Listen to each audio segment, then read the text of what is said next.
trompez pas, ni les débauchés, ni les idolâtres, ni les adultères. Il énumère plusieurs péchés, le Seigneur, là. Ni les injustes, ni les débauchés, ni les idolâtres, ni les adultères, ni les inféminés, ni les homosexuels, ni les voleurs, ni les cupides, qui sont avares d'argent, qui pèsent sur une pédale, la machine à sous, passer le panier 3-4 fois, on a passé. J'ai déjà vu ça, là. C'est effrayant, là. C'est un avertissement que je donne à l'Église, là.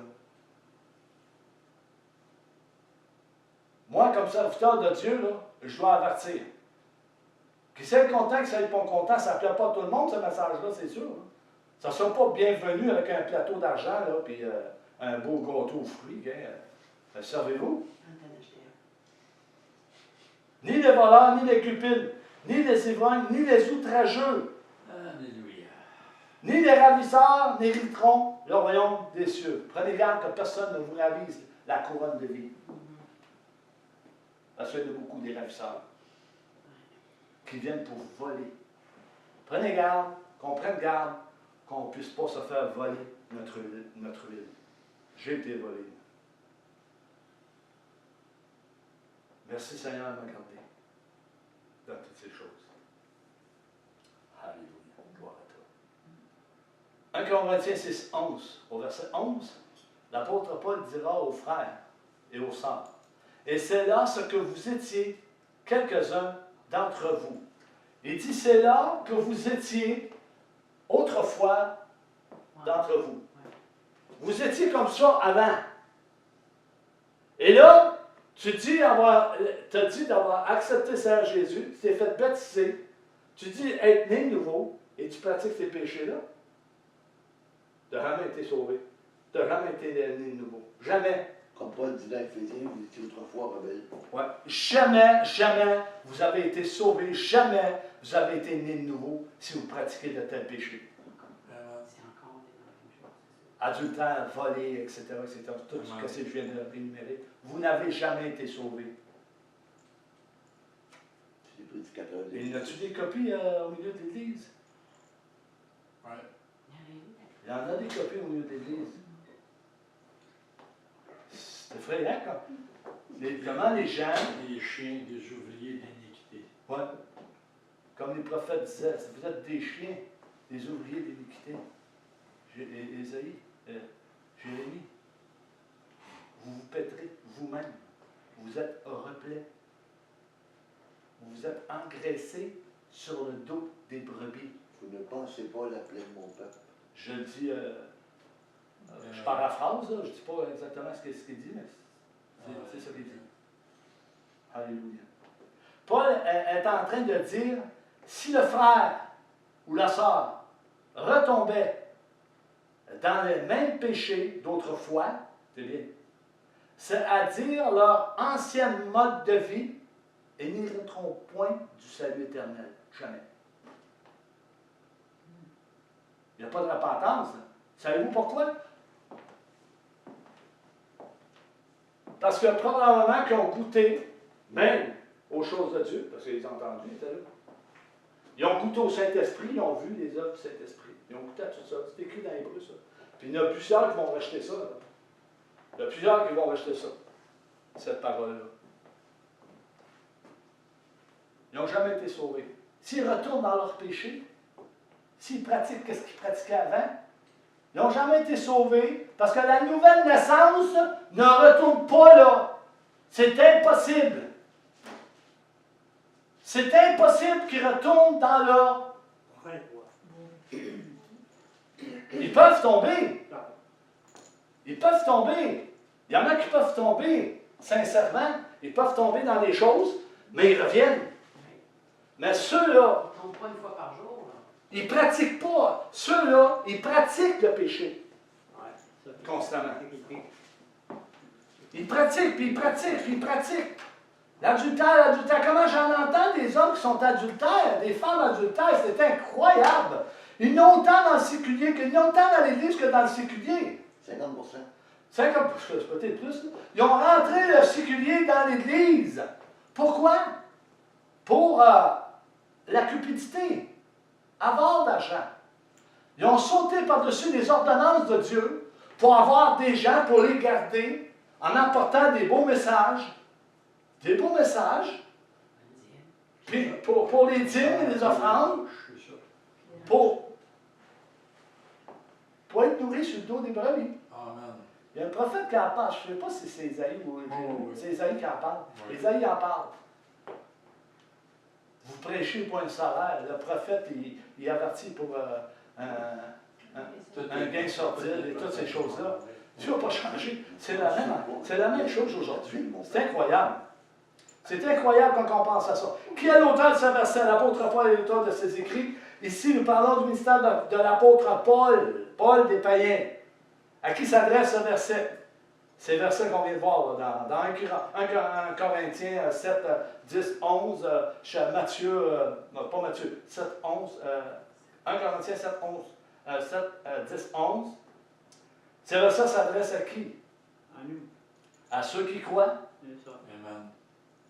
Ça fait pas ça. à l'homme et la femme. Amen. Il est important que nous comprenions ce que le Seigneur a dit à Paul dans toutes ses épîtres. Paul nous parlera en disant, dans son épître, dans 1 Corinthiens 1, 20, il dit, écoutez bien ce qu'il dit Paul. Où est le sage? Pose une question. Où est le sage? Où est le scribe? Il pose des questions, Paul. Putain, ce siècle. Où est les raisonneurs de ce siècle?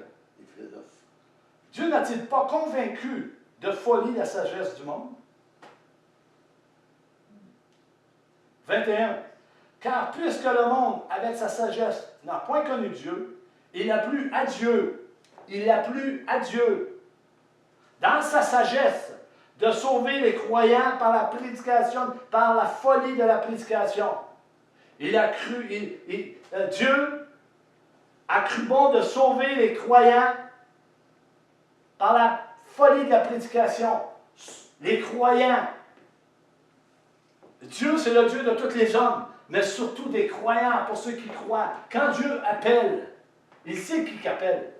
Moi, il m'a appelé Marc-André, il savait que j'étais pour croire. Il savait que j'étais pour le suivre. Mais d'autres sont appelés, comme les 4 terrains, c'est tout un enseignement, les 4 terrains. Il y en a qui reçoivent la parole, mais aussitôt avec les soucis de la vie, ils les oublient. Ou après quelque chose, les ronces, ils oublient. Mais quand ça tombe dans la bonne terre, la parole de Dieu est manifestée à travers l'enfant de Dieu. Tu vois les fruits, tu vois la parole traverser à travers les frères et les sœurs. Il n'y a pas je ne sais pas, non, c'est ça qu'est la parole de Dieu. C'est ça qu'elle dit. Mais il va toujours avoir des séducteurs autour de nous pour essayer de nous séduire. Moi-même, hier, j'étais en réflexion, je disais, Seigneur, j'ai dit, Mike, je devrais faire comme tous eux autres qui font. Ça a l'air bien aller, nos affaires. Ils sont tous dans des grandes assemblées, tout le monde est joyeux, tout le monde est content, tout le monde reçoit, il y a des cadeaux ici et là. Jamais de prédication pour avertir le peuple de Dieu, pour qu'il fasse attention.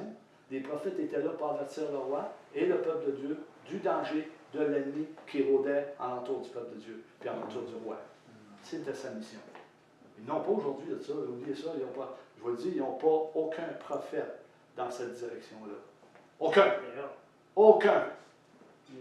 Et s'il y en a un, venez me voir. On va parler ensemble. Venez me voir, ça va me faire plaisir de parler ensemble. Il y a un prophète ici, je sais, là, mais à part de lui, à part du prophète Jean-Pierre Boulet, s'il y en a un autre qui vient discuter avec nous, voir si on a la même direction. Alléluia. Amen. Amen. C'est ça. Ici, la Bible nous parle par la bouche de Paul. Il nous parle d'esclaves, d'une alliance par laquelle il avertissait le peuple pour qu'il puisse éviter le jugement de Dieu. Paul parlait et avertissait le peuple de Dieu pour qu'il puisse éviter le jugement de Dieu. Est-ce qu'on peut éviter le jugement de Dieu? On ne pourra pas éviter le jugement de Dieu si on ne marche pas selon ses ordonnances. Et si on ne marche pas selon son esprit, on ne pourra pas éviter le jugement de Dieu. Dans le désert, quand Dieu a conduit son peuple pour le pays de Canaan, la moitié ont péri. 23 000. 23 000. Une claque. Ah, il va beau. 23 000 personnes ont péri à cause de la désobéissance. Pourtant, écoutez bien, là, pourtant, qu'on écoute bien, là, nous, là, il a fendu la mer en deux. La mer des gens, il a fendu en deux. Il a laissé passer son peuple à sec pour se sauver des ennemis. C'est une autre chose que j'ai eu cette nuit. Même avec ça, ils ont été rebelles Ouais, à Dieu. ils ont péché. Même aujourd'hui, frères et sœurs, le peuple de Dieu est rebelle aux ordonnances de Dieu. Amen. Amen. Même plusieurs prédicateurs sont rebelles à la parole de Dieu et aux ordonnances de Dieu. Ils s'entêtent à marcher dans cet enseignement depuis des générations. Ils ne veulent pas sortir de cet enseignement. Ils disent que c'est Dieu qui leur parle. Dieu ne leur parle pas du tout sur cet ordre-là. Parce que si Dieu leur parlerait sur cet ordre-là, sur cet ordre de la création entre l'homme et la femme, ils s'arrangeraient pour faire une correction. Amen. Puis ils ne veulent pas faire de correction. Parce qu'ils sont bien comme ça. Ils sont bien comme ça. Merci Seigneur. Merci Seigneur pour ta parole. Je vais terminer. Je vais terminer avec ça, le jugement de Dieu. Nous parlons aussi de la sagesse de Dieu. Jérémie 8, 9. La parole est tranchante. Est-ce que la parole est tranchante? Oui. La parole attranche. 4, 12. Attranche. Pourquoi qu'elle tranche la parole? Parce qu'elle nous aime.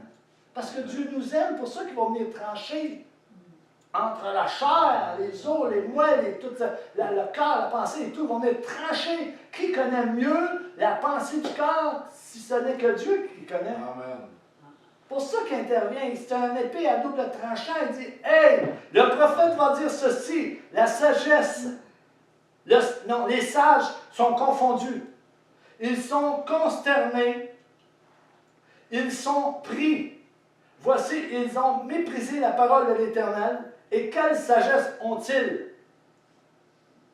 C'est pourquoi les sages de ce monde méprisent la parole de Dieu et la trouvent absurde.